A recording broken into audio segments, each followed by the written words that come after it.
Je reviens donc. On parlait de libération, d'humilité dans la relation avec le divin. Une libération qui naît dans la relation intime avec Dieu, l'expérience de Dieu intimement et à travers les signes de sa création et de sa révélation, d'une part, et qui crée une relation, une conscience de soi, c'est-à-dire la conscience que Dieu est et la conscience que nous existons en relation avec lui et la conscience qu'au fait, sans lui, on n'est rien. Et ça crée donc de l'humilité. L'humilité est importante, pourquoi? Parce que c'est ce qui permet de continuer à travailler. Vous allez dire, mais quel est le lien?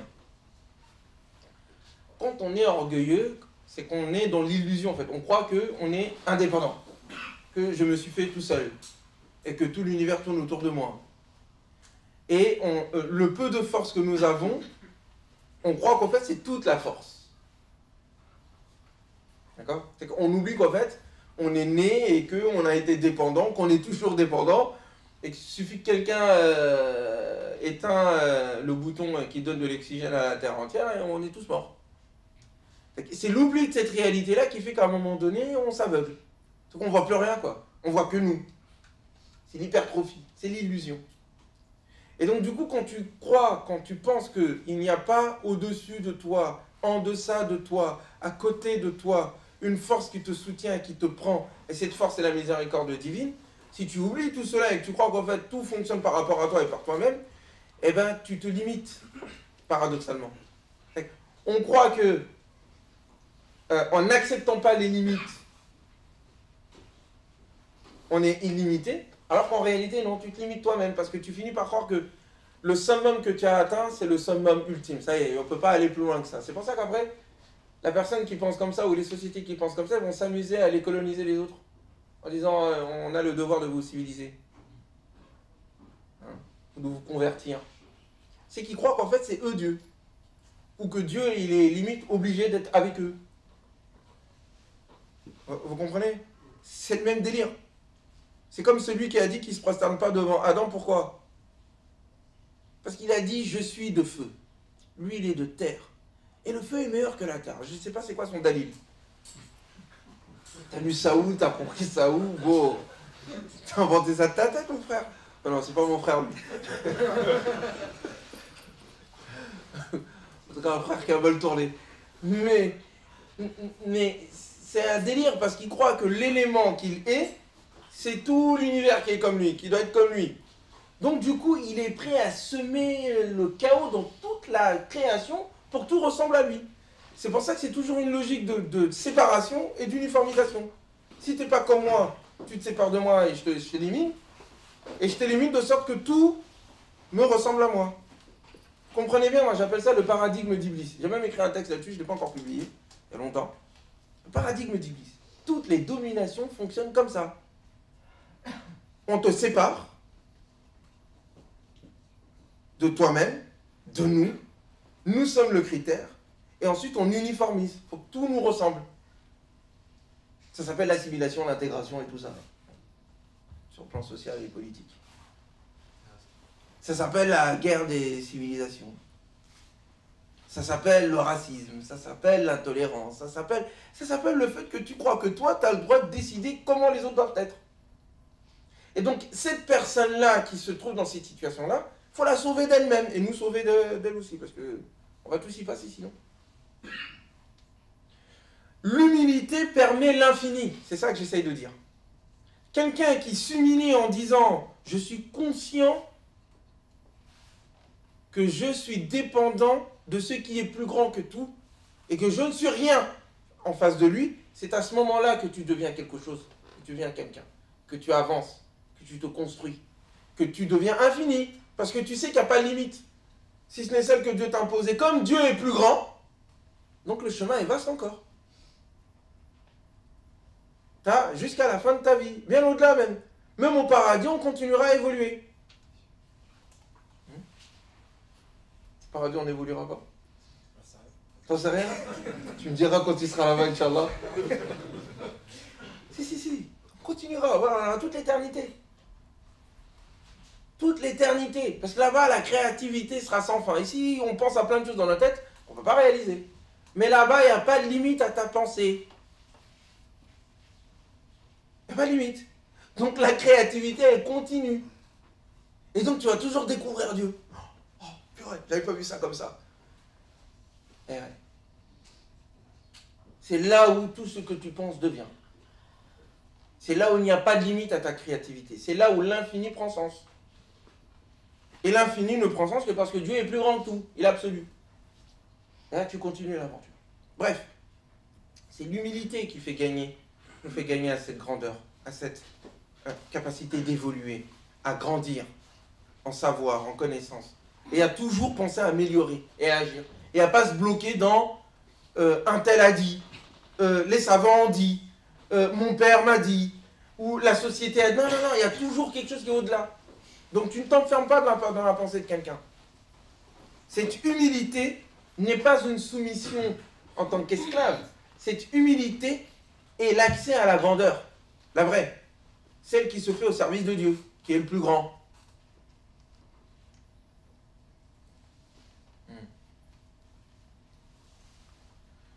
Et donc, dans cette conscience que je dépends de Dieu et que Dieu est le tout miséricordieux, en fait, c'est une relation qui se crée à ce moment-là maintenant. Pour que cette relation perdure, je sens que je suis redevable à Dieu. Et ce sentiment de reconnaissance envers Dieu augmente les bienfaits de Dieu envers moi. Et j'en ai le sentiment. Ce qui crée ensuite un surplus de reconnaissance, qui crée un surplus de bienfaits, et ainsi de suite. C'est ce que le Coran indique en disant « Wala in shakartum, si vous êtes reconnaissant, la azidannakum, je vais vous augmenter. » C'est pas juste des mots. Eh bien, ça crée du courage par rapport à tout ce qui est au-delà, tout ce qui est ici. Si effectivement j'ai vraiment la conscience intime et pas juste le verbe, pas juste la conférence, pas juste les propos et les mots, mais la réalité que je vis en moi, que il n'y a de force que de Dieu, il n'y a de puissance que de Dieu, et que moi, sa créature, j'ai une relation directe avec lui, en tant que calife de Dieu sur terre, et que je dois agir dans le sens de ce qu'il veut, le bien. Ce sentiment crée en nous de l'humilité qui crée ensuite du courage pour dire le vrai, du courage pour agir, de la persévérance pour atteindre ses objectifs, dans l'idée que si Dieu me soutient, rien ni personne ne peut me contrecarrer.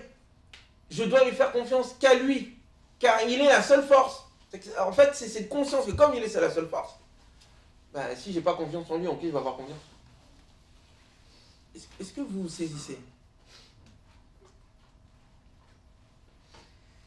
Et donc, l'engagement, parce qu'il s'agit toujours d'engagement, elle prend racine dans cette libération intérieure, dans cette humilité intérieure, et crée en nous le courage, déjà à l'intérieur de soi, de se positionner, indépendamment des autres. Et d'agir par rapport à l'extérieur, indépendamment des autres, indépendamment des pressions. Je me positionne. Je témoigne. Pourquoi est-ce que, d'après vous, le premier pilier de l'islam, c'est la shahada? Une bonne question, ça, tiens. Pourquoi? Tiens, je vais vous faire participer. Mon ami, comment je t'appelle? Sofiane. Alors, Sofiane, d'après toi, pourquoi est-ce qu'on commence par la shahada? Pour témoigner. C'est quoi le témoignage? Attester. D'accord, c'est un synonyme. C'est quoi attester? C'est l'engagement. Hein? C'est une forme d'engagement. Oui, je m'engage. Ah, mais ça se base sur quoi? C'est que l'engagement n'est pas fondé sur une attestation. D'accord. Oui? Je pense que ça revient à ce que vous expliquiez tout à l'heure. C'est cette fitra-là qu'on reconnaît en nous. Oui? C'est le fait de la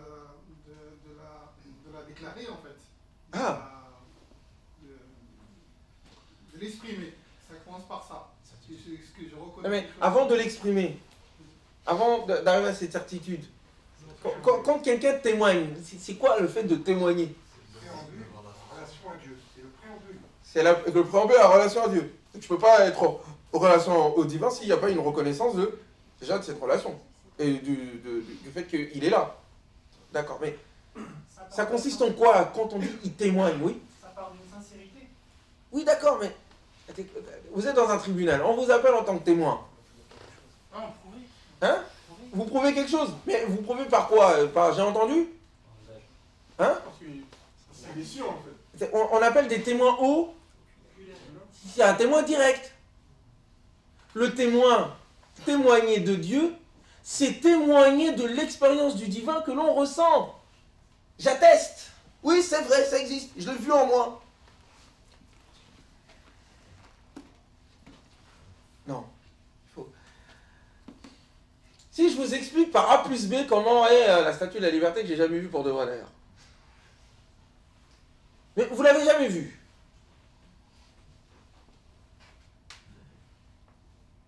D'une part. Et une autre personne qui l'a déjà vue. Quel est le meilleur témoin? C'est le qui l'a vu. C'est qu'il l'a vu là. C'est shahada. Shahada veut dire les choses en présence. C'est que c'est présent, je l'ai vu. Je le témoigne. Mes sens l'ont saisi. Je l'ai senti. C'est pas une explication, c'est pas un tel m'a dit que foulane. Non, c'est pas sur ça que ça se passe. La relation avec Dieu, c'est une relation directe, intuitive, à l'intérieur de soi, qui s'impose. Et je témoigne. Je témoigne. C'est-à-dire qu'on ne peut pas témoigner si on ne sait pas. On ne peut pas témoigner si on ne sent pas, si on n'a pas senti, si on n'a pas vécu la chose. Si vous n'avez pas vécu votre relation avec Dieu, votre témoignage, c'est du vent. Je dis comme je pense. Notre témoignage, je me mets dedans. La personne qui dit « je témoigne qu'il n'y a qu'un seul Dieu », il a vérifié. C'est pas juste un mot. Il a regardé autour de lui. Il s'est dit « non, il y a un Dieu, un seul. Et il n'y a pas d'autre Dieu ». C'est vérifié. Shahada, c'est écrit. Moi aussi, je témoigne. Et l'autre, ah, moi aussi, je témoigne. Ah, toi aussi, tu as vécu ça? Oui, moi aussi, je témoigne, je l'ai vécu. Et puis, tu en as d'autres qui disent, ah non, moi, c'est du vent, tout ça. Je témoigne pas. Pourquoi? Je refuse. Mais non, mais tu le sens, toi, vas-y. Non, je refuse. C'est pour ça qu'on dit kouf. Et qu'il nie, c'est une négation. C'est que la chose est en lui. Mais il ne la reconnaît pas. Il la nie. Il ne témoigne pas. Il ne la reconnaît pas. Donc c'est le kouf. Il ne peut pas y avoir de kouf ou de négation sans prise de conscience. C'est que c'est en conscience qu'on nie les choses. Donc même la mécréance, c'est une expérience. Oui. Moi, il y a plein de musulmans, certains musulmans, là, notamment dans les pays... je ne vais pas citer les pays, c'est pas la peine. J'ai déjà assez de problèmes comme ça. mais ils disent qu'ils deviennent athées. Mais mon ami, moi, je veux bien que tu sois athée. Mais sois un vrai athée. Un vrai. C'est que tu vis l'expérience existentielle. Tu te poses des questions intimes à l'intérieur de toi. Sois pas un suiveur. Un croyant suiveur ou un athée suiveur, les deux, c'est la même chose. C'est pas des vrais. C'est pas des vrais. Bon, même si pour moi, l'athéisme est problématique à mes yeux. Je ne sais pas comment quelqu'un peut être athée. Tu as fait un choix. Mais tu peux pas... bon, enfin, je ne vais pas rentrer là-dedans. Avant qu'on me traite d'athéophobe ou je ne sais quel autre terme. Mais franchement, bon, du point de vue islamique, le témoignage, c'est l'expérience concrète du divin.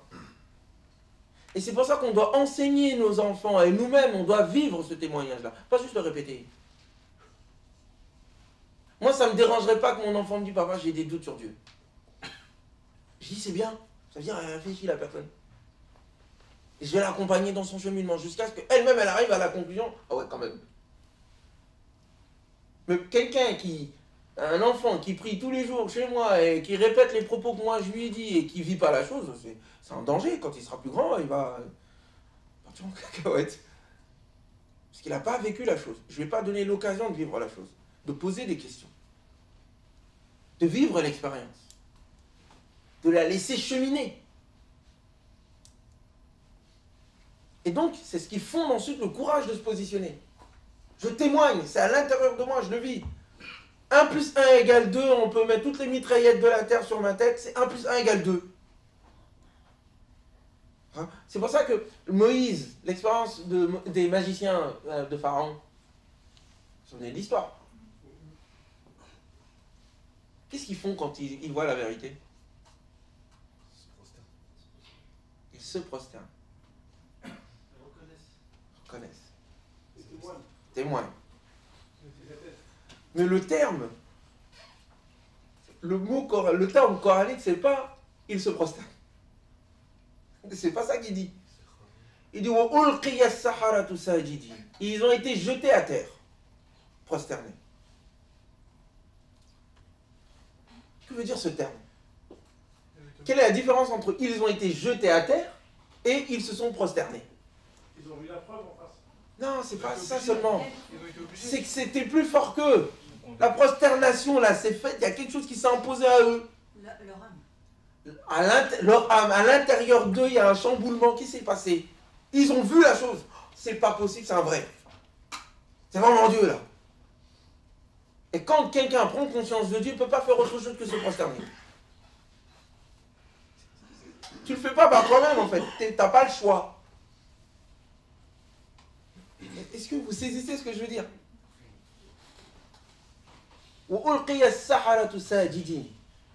Et les magiciens furent jetés à terre prosternés. Ils dirent Amanna. Nous avons cru. Nous croyons. Birabbil alamin, au Seigneur de tout l'univers.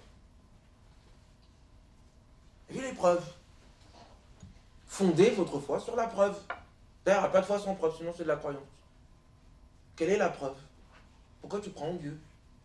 Pourquoi tu crois au prophète? Pourquoi tu crois au Coran? Parce que ton père te l'a dit, ta mère te l'a dit, c'est pas suffisant. C'est pas suffisant, tu dois vivre toi-même.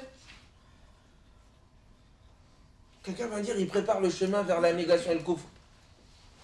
Non, il prépare le chemin vers la vraie foi, pas vers le suivisme béat. Ce courage-là, vous le voyez concrètement ensuite dans la position même des magiciens. Quand on va les menacer de se faire tuer, c'est pas de se faire tuer n'importe comment. On va vous torturer. On vous coupera la main et les bras et on va vous crucifier et les pieds, etc. Et qu'est-ce qu'ils disent? Ah, c'est pas grave. Toi, tu ne peux commander que ce monde-là. Mais l'autre monde-là, tu peux rien faire. Ça, c'est la vraie liberté. C'est bon. Tu peux tout faire ce que tu veux, toutes les pressions que tu veux. C'est qu'éphémère. C'est rien du tout. Et ça, quand ça prend la tête, quand ça prend dans le bon sens du terme, quand ça prend le cœur d'une personne, ça fait les hommes et les femmes justes que nous connaissons. Ça fait les créateurs et les poètes que nous connaissons, quelle que soit leur religion.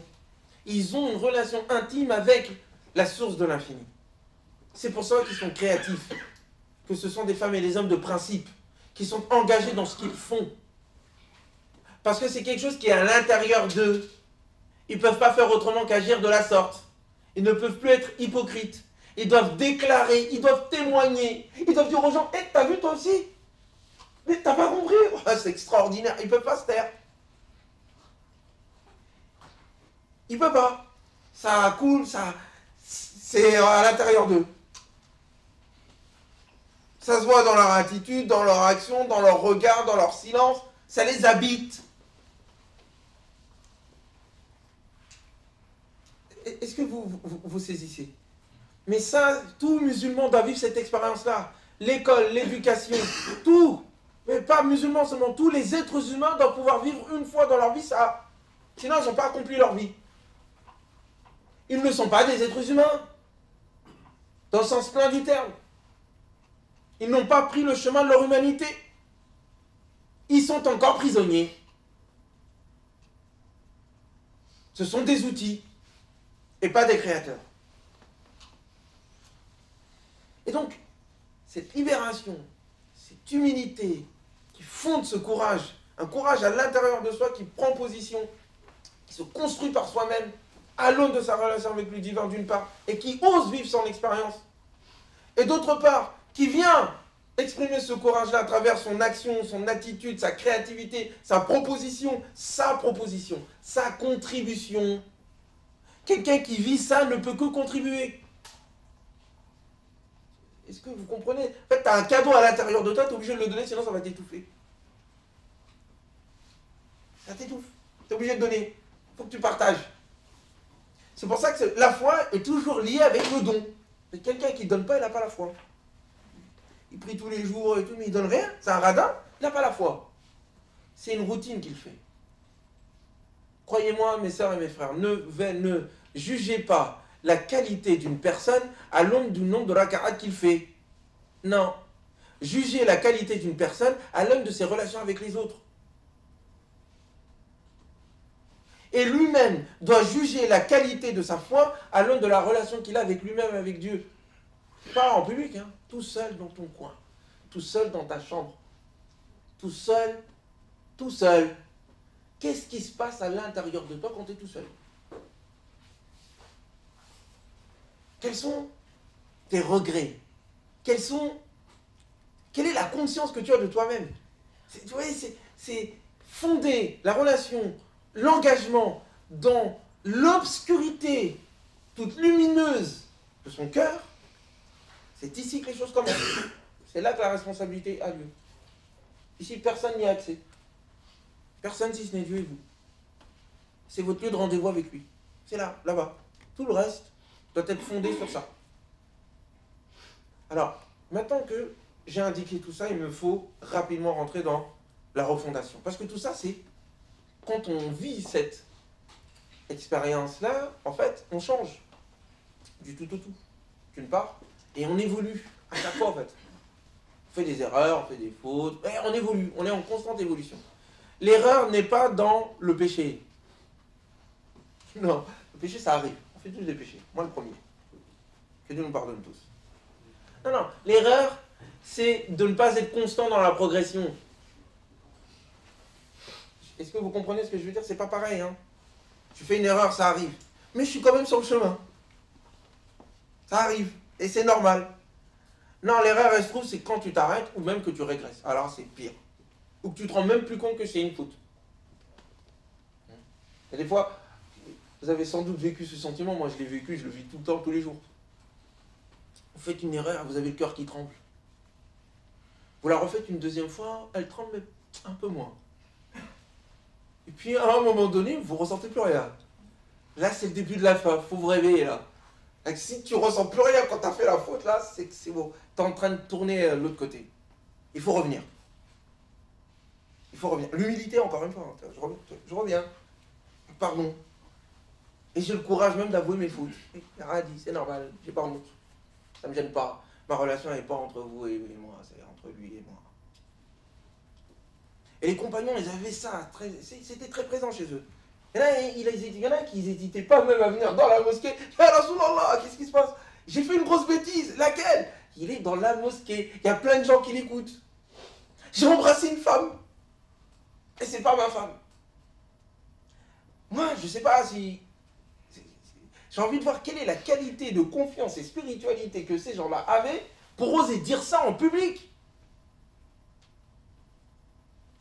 En public. Et la qualité de ceux qui l'écoutent aussi. Ils n'ont pas jugé. Hein, nous, on est forts en jugement. Celui qui juge les autres, c'est qui croit qu'il est le juge. Tant qu'il ne voit pas ses défauts à lui. Donc, il est plein d'orgueil. Donc, il n'est pas en relation avec Dieu, même s'il prie tous les jours. Le jugement des autres est le signe de l'absence de relation avec le divin, avec le vrai juge. Quand tu es en relation avec le vrai juge, tu fais plus attention à tes erreurs à toi, même passées parce que tu ne sais pas s'ils ont été pardonnés. Et donc du coup, tu comprends le péché des autres. Limite même, tu le caches. N'essaie pas de le divulguer, tu l'as vu? Tu as baissé les yeux. Mais tu l'as vu, hein. Il ne sait pas que tu l'as vu. Tu fais semblant. C'est pas, hé mon frère, je t'ai vu l'autre fois, la dernière fois, là, l'autre côté, là et tout, là. T'as pris là, hein? C'est un conseil d'amis, quoi. Oui, ça c'est une forme de religiosité malade. Ça crée des êtres humains, immatures, qui ne sont pas forts à l'intérieur d'eux. Et du coup, ça crée le radicalisme même, le fait de vouloir s'imposer aux autres, d'essayer de fouiller dans la vie privée des autres, etc. C'est un manque de confiance en lui. C'est qu'il est conscient de ses propres péchés, il aimerait se rassurer en disant que les autres aussi le font. Il faut être franc avec soi. Donc, voir ses défauts et comprendre ceux des autres.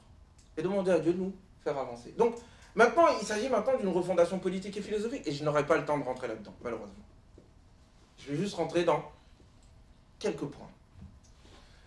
Cette expérience spirituelle qu'il faut essayer de faire vivre, faire en sorte que chacun puisse le vivre.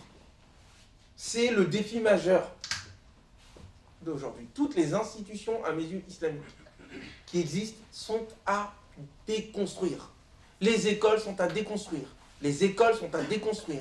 Les librairies islamiques telles que les livres sont donnés sont à déconstruire. C'est une catastrophe. La nourriture spirituelle qui est donnée à travers les prédications, les conférences, à tout va. Tout ce qui est aujourd'hui de l'ordre, je dis en connaissance de cause, je ne parle pas dans le vent, Dieu m'est témoin, n'est pas fait pour construire un être humain équilibré. Il faut tout refonder. Et cette refondation, c'est l'idée de permettre à chacun de vivre spirituellement sa relation avec Dieu directement, sans wali, sans alim, sans fulan et illan. Les conférenciers, les savants ne sont que des intermédiaires qui nous aident à nous améliorer et pas des obstacles. Il ne doit pas me diriger. Il doit me donner juste l'exemple et me dire voilà comment tu dois marcher, vas-y marche tout seul. Aujourd'hui, c'est pas ça qu'on a. C'est pour ça qu'on a des fidèles qui sont des moutons. Qu'on peut faire de nous ce qu'on veut, ce que les gens veulent. Parce qu'on n'est pas construit humainement. On nous a construit, on nous a fabriqués pour être des imitateurs. Pour être des moutons. Pour dire forcément c'est les autres qui sont les référents. C'est grâce à eux que j'irai au paradis. Une fois il y avait un de mes amis, un de mes meilleurs amis d'ailleurs. Bon, quand il va voir cette vidéo, il ne va pas être content. On discute et autres, il est rentré dans une tariqa soufi. J'ai rien contre les soufis, mais quand même, ça suffit. Non, mais bon, moi, une tariqa soufi qui ferme l'esprit des gens, ben, c'est pas, j'en veux pas. Moi, j'ai une relation spirituelle vivante. Pas à travers un cheikh qui m'enferme. Et fini, quand je lui dis, mais il faut être indépendant, il me dit, ouais, mais tu sais, on peut rentrer au paradis en suivant un cheikh. Ah bon? Si, t'as vu ça où, toi, frère? Non. Non, tu ne peux pas être un suiveur, un imitateur à aller au paradis, je le dis comme je le pense. C'est pas possible. Parce que l'autre ne vit pas ta relation intime avec Dieu. C'est toi qui dois la vivre. Tu ne dois pas la vivre à travers quelqu'un. Et tu me dis non, il ne faut pas réfléchir. Il ne faut pas lire directement le Coran, parce que c'était le débat qu'on avait. Il ne faut pas lire directement le Coran, il faut suivre. Suivre qui? Quoi? Comment? Où? Au nom de quoi? Lui-même, je ne suis pas sûr s'il ira au paradis. Je ne suis pas sûr. On n'est pas sûr que nos chouyours et nos imams iront au paradis. On est sûr de rien. On peut juste demander à Dieu de leur pardonner et de nous faire rentrer avec eux au paradis. Comme eux, ils font des doigts pour nous. Vous comprenez? Donc il faut refonder philosophiquement la chose. Moi, pour moi, le défi de la refondation ou de la réforme, elle doit être globale, totale, je disais ça tout à l'heure à notre ami, radicale, au niveau philosophique et théologique. La relation avec le divin doit être repensée. La relation avec la révélation doit être repensée. La relation avec la création, directement en interaction avec la création, doit être repensée pour refonder notre humanité d'une part. D'autre part, cela a des conséquences sur le plan politique. Un engagement. Je posais la question, frère, est-ce que vous avez une interaction avec votre environnement social direct et autres? Il m'a dit non. J'espère que ça viendra.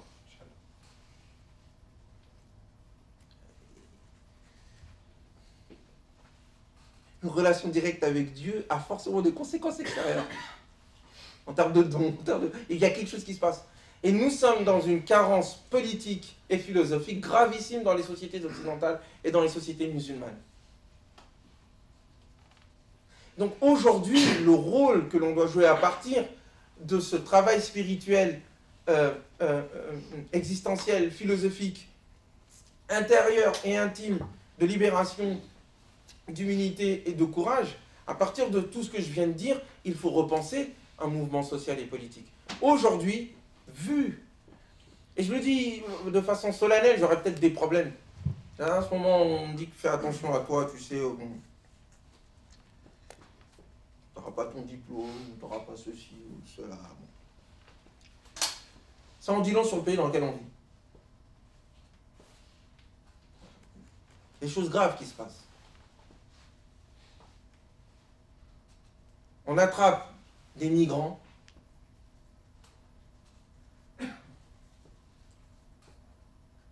On prend de l'acide et on le jette sur leur tente.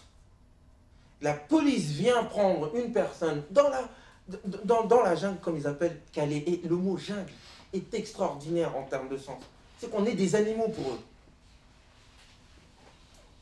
C'est qu'il y a une déshumanisation d'une partie de la population. Ce n'est pas des êtres humains. Ils ne sont pas comme nous.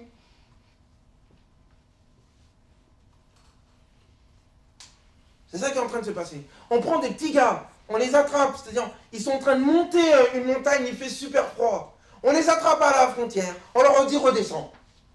Et là, je suis sûr qu'on va trouver des cadavres bientôt dans les montagnes. C'est obligé. Comment? Comment c'est possible? Comment accepter ça? Comment accepter ça? Comment on peut accepter ça? C'est pas possible. Tous les jours, vous allez dehors, vous trouvez des gens par terre, en train de mendier, ou en train de dormir, ou complètement dans le coltard. C'est un être humain. L'être humain devant lequel les gens se sont prosternés. C'est ça qui est dehors, en train de mourir de froid. Et on passe à côté parce que tu peux rien faire. Quelquefois, tu donnes et à la fin, tu n'as plus d'argent. Toi-même, tu as des problèmes. Et ça, ce n'est pas les conséquences de choix individuels. C'est les conséquences de choix politiques, de choix philosophiques, d'une vision du monde qui dit qu'il y a une partie des êtres humains qui méritent de vivre, le reste, soit c'est des esclaves, soit ils meurent. Et ça, on ne peut pas accepter ça en tant que personnes qui ont foi, avons foi en Dieu. Donc il faut repenser un véritable mouvement politique de libération, qui prend en charge la question de la fraternité, qui lui donne un fondement philosophique cohérent et civilisationnel, qui se donne les moyens et qui donne les moyens de se libérer de ces deux prisons que sont l'ignorance et la pauvreté. Ensuite, afin de pouvoir mieux résister contre le pouvoir économique et politique de l'extérieur. Mais donc, ça sous-entend qu'il faut des lieux d'éducation populaire qui libèrent l'esprit des gens, qui ouvrent les esprits à cette relation directe avec le divin, qu'ils l'appellent comme ils veulent, chrétien, juif, athée, il doit vivre cette expérience. Ensuite, il fait son choix. Mais on doit donner les moyens et le cadre qui permet à chacun de pouvoir vivre cette expérience-là, pour qu'il soit libre, d'une part, et d'autre part, qu'on lui donne les lieux, les institutions sociales et économiques qui permettent à ce que chacun soit indépendant, qu'ils aient le minimum pour vivre. L'être humain en tant que tel, je dis bien en tant que tel, doit recevoir une part de la richesse nationale qui lui permette de vivre dignement. Qu'il travaille ou pas. Je sais que ça fait grincer des dents. Certains disent que oui, on va faire des fainéants. C'est toi le fainéant. L'être humain en tant que tel, il y a combien de choses que vous faites chez vous sans être payé, mais qui contribuent à la société. Vous ne contribuez pas à la société juste en allant travailler. C'est pas vrai. Là, ce qu'on est en train de faire là, depuis tout à l'heure, c'est quoi? On contribue à la société. L'être humain en tant que tel, je reprends une conférence de Frédéric Lordon il n'y a pas très longtemps, et je suis d'accord avec lui ici. L'être humain en tant que tel, donc sa façon d'être déjà, le fait il agit déjà dans la société. Il contribue à la société. Donc on doit donner les moyens aux gens d'être indépendants financièrement, de ne pas être en quête de mendicité contre ceux qui sont accaparés tout l'argent. Sinon, ils ne peuvent pas vivre cette expérience spirituelle dont je viens de parler, et ils ne peuvent pas être libres. Ils ne peuvent pas être libres, ils ne peuvent pas être créateurs. Quelqu'un qui est pauvre, qui doit mendier sa vie, ne peut pas être créateur. Tu ne peux pas adorer Dieu, c'est pas vrai.